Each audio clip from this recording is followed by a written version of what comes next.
ಮಲ್ಲೇಶ್ವರಂನ ಬಿಜೆಪಿಯ ಪ್ರಧಾನ ಕಚೇರಿಯಲ್ಲಿ ರಾಜ್ಯ ಸಂಸದರ ಸಭೆ ನಡೆಯುತ್ತಾ ಇದೆ. ಸಭೆಯಲ್ಲಿ ಉಪಚುನಾವಣಾ ಫಲಿತಾಂಶದ ಆತ್ಮಾವಲೋಕನ ಹಾಗೂ ಕೇಂದ್ರ ಸರ್ಕಾರ 100 ದಿನ ಪೂರೈಸಿದ ಹಿನ್ನೆಲೆಯಲ್ಲಿ ಕಾರ್ಯಕ್ರಮ ಸಿದ್ಧತೆಯ ಬಗ್ಗೆಯೂ ಚರ್ಚೆ ನಡೆಯುತ್ತಾ ಇದೆ.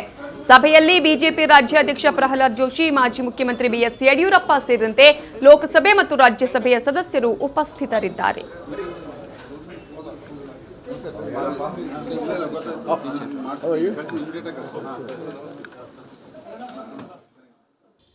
ಇವತ್ತಿನ ಸಭೆಯಲ್ಲಿ ನಮ್ಮ ಸಂಸತ್ ಸದಸ್ಯರ ಒಟ್ಟು ಕ್ಷೇತ್ರದ ಅಭಿವೃದ್ಧಿಯಲ್ಲಿ ಮುಂದಿನ ದಿವಸಗಳಲ್ಲಿ ಅವರು ಯಾವ ರೀತಿ ಯೋಚನೆಯನ್ನು ಮಾಡಿದ್ದಾರೆ, ಅವರ ಚಿಂತನೆಗಳೇನು ಮತ್ತು ನಮ್ಮ ಸಲಹೆಗಳೇನು ಅವರಿಗೆ ಅದನ್ನು ಕೊಡ್ತೇವೆ.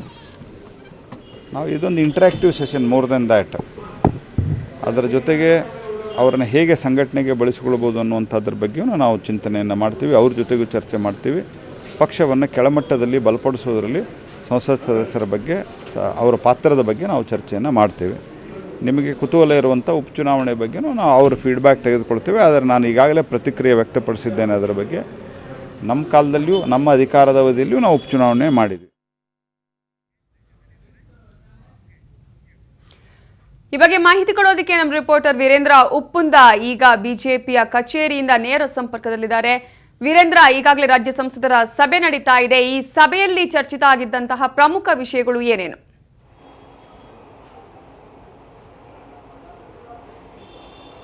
ಪ್ರಮುಖವಾಗಿ ಈ ಸಭೆಯಲ್ಲಿ ಎಲ್ಲರೂ ಕೂಡ ಇರುವವರು ಲೋಕಸಭಾ ಸದಸ್ಯರು ಹಾಗೂ ರಾಜ್ಯಸಭಾ ಸದಸ್ಯರು. ರಾಜ್ಯ ಬಿಜೆಪಿಯಿಂದ ಏನು ಆಯ್ಕೆಯಾಗಿದ್ದಾರೆ ಅವರೇ ಎಲ್ಲ ಭಾಗವಹಿಸಿರುವಂಥದ್ದು. ಹಾಗೂ ವಿಧಾನಸಭೆ ವಿರೋಧ ಪಕ್ಷದ ನಾಯಕರಾಗಿರುವಂಥ ಜಗದೀಶ್ ಶೆಟ್ಟರ್ ಹಾಗೂ ಉಪನಾಯಕ ಅಶೋಕ್ ಕೂಡ ಇದ್ದಾರೆ. ಪ್ರಮುಖವಾಗಿ ಇಲ್ಲಿ ಚರ್ಚೆ ಆಗ್ತಾ ಇರುವಂಥದ್ದು ಸೋಲಿನ ಪರಾಮರ್ಶೆ. 3 ಕ್ಷೇತ್ರಗಳ ಉಪಚುನಾವಣೆಯಲ್ಲಿ ಏನು 2 ಕ್ಷೇತ್ರಗಳಲ್ಲಿ ಬಳ್ಳಾರಿ ಹಾಗೂ ಚಿಕ್ಕೋಡಿಯಲ್ಲಿ ಬಿಜೆಪಿ ಸೋಲನ್ನಾಪ್ತು. ಆ ಸೋಲಿಗೆ ಕಾರಣಗಳೇನು ಹಾಗೂ ಶಿಕಾರಿಪುರದಲ್ಲಿ ಏನು ದೊಡ್ಡ ಅಂತರದಿಂದ ಗೆಲುವನ್ನು ಸಾಧಿಸುವಂಥ ಒಂದು ವಿಶ್ವಾಸ ಇತ್ತು, ಅಲ್ಲೂ ಕೂಡ ಅಂತರ ಕಡಿಮೆ ಆಗಲಿಕ್ಕೆ ಕಾರಣ ಏನು, ಈ ವಿಚಾರಗಳನ್ನ ಇಟ್ಕೊಂಡು ಚರ್ಚೆ ಮಾಡ್ತಾ ಇದ್ದಾರೆ.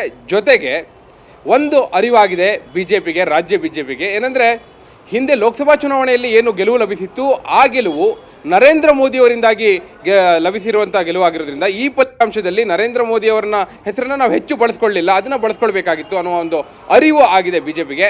ಆ ಅಂಶ ಮನವರಿಕೆ ಆಗಿರೋದ್ರಿಂದಲೇ ನರೇಂದ್ರ ಮೋದಿಯವರ ಕಾರ್ಯಕ್ರಮದ ಮೂಲಕ ಜನರನ್ನು ತಲುಪಬೇಕು ಅನ್ನುವಂಥ ಒಂದು ನಿಟ್ಟಿನಲ್ಲಿ ಇವತ್ತು ಕಾರ್ಯಕ್ರಮಗಳನ್ನ ರೂಪಿಸ್ತಾ ಇದ್ದಾರೆ, ಯೋಜನೆಯನ್ನು ರೂಪಿಸ್ತಾ ಇದ್ದಾರೆ. ಯಾವ್ಯಾವ ವಿಚಾರಗಳನ್ನ ಇಟ್ಕೊಂಡು ಜನರ ಮುಂದೆ ಹೋಗಬೇಕು ಅನ್ನೋ ಬಗ್ಗೆ ಇವತ್ತು ನಿರ್ಧಾರ ಆಗ್ತಾ ಇದೆ ಅನ್ನುವಂಥದ್ದು. ನಿನ್ನೆ ಅಷ್ಟೇ ನರೇಂದ್ರ ಮೋದಿಯವರ ನೇತೃತ್ವದ ಕೇಂದ್ರ ಸರ್ಕಾರ 100 ದಿನಗಳನ್ನ ಪೂರೈಸಿದೆ. ಆ ಹಿನ್ನೆಲೆಯಲ್ಲಿ ಕೆಲವು ಕೇಂದ್ರ ಸರ್ಕಾರದ ಕಾರ್ಯಕ್ರಮಗಳನ್ನ ಜನರಿಗೆ ತಲುಪಿಸುವ ನಿಟ್ಟಿನಲ್ಲಿ ರಾಜ್ಯದ ಬಿಜೆಪಿ ಸಂಸದರನ್ನ ಬಳಸಿಕೊಳ್ಳುವ ಬಗ್ಗೆ ಕೂಡ ಈ ಸಭೆಯಲ್ಲಿ ಚರ್ಚೆ ಆಗ್ತಾ ಇದೆ ನವಿತಾ.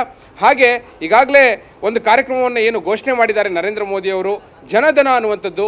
ಅಂದರೆ ಹಳ್ಳಿಯ ಜನರಲ್ಲೂ ಕೂಡ ಬ್ಯಾಂಕ್ನ ಖಾತೆ ಇರಬೇಕು ಅನ್ನುವಂಥ ಒಂದು ಉದ್ದೇಶ ಇರುವಂಥ ಒಂದು ಜನಧನ ಅನ್ನುವಂಥ ಕಾರ್ಯಕ್ರಮ. ಆ ಒಂದು ಕಾರ್ಯಕ್ರಮವನ್ನು ಕೂಡ ಹಳ್ಳಿಯ ಜನರಿಗೆ ತಲುಪಿಸುವ ನಿಟ್ಟಿನಲ್ಲಿ ಯಾವ ರೀತಿಯಲ್ಲಿ ಕಾರ್ಯೋನ್ಮುಖರಾಗಬೇಕು ಅನ್ನೋ ಬಗ್ಗೆ ಕೂಡ ಇವತ್ತು ಚರ್ಚೆ ನಡೀತಾ ಇದೆ. ಈ ಸೋಲಿನ ಪರಾಮರ್ಶೆಯ ಜೊತೆಗೆ ಮುಂದಿನ ದಿನಗಳಲ್ಲಿ ನರೇಂದ್ರ ಮೋದಿಯವರ ಕಾರ್ಯಕ್ರಮಗಳನ್ನ ಇಟ್ಕೊಂಡು ಜನರ ಮುಂದೆ ಹೋಗುವಂಥ ಒಂದು ನಿಟ್ಟಿನಲ್ಲಿ ಇವತ್ತು ಯೋಜನೆ ರೂಪುಗೊಳ್ತಾ ಇರುವಂಥದ್ದು. ಬಹುಶಃ ಈ ಸಭೆಯ ನಂತರ ಒಂದು ಸುದ್ದಿಗೋಷ್ಠಿ ನಡೆಸಿ ಆ ಎಲ್ಲ ವಿವರವನ್ನು ಕೂಡ ಕೊಡುವರಿದ್ದಾರೆ. ಯಡಿಯೂರಪ್ಪನವರು ಕೂಡ ಇವತ್ತು ಬೆಳಗ್ಗೆ ಮಾತನಾಡಿದ್ರು ಸುವರ್ಣ ನ್ಯೂಸ್ ಜೊತೆ. ಅವರು ಕೂಡ ಅದೇ ಮಾಹಿತಿಯನ್ನು ನೀಡಿದ್ರು. ಇವತ್ತು ಸಂಜೆ ಇದರ ಬಗ್ಗೆ ಹೆಚ್ಚಿನ ಮಾಹಿತಿ ಲಭ್ಯ ಆಗಲಿಕ್ಕಿದೆ. Navita. Okay, thank you Virendra Uppunda ಡೀಟೇಲ್ಸ್ಗೆ.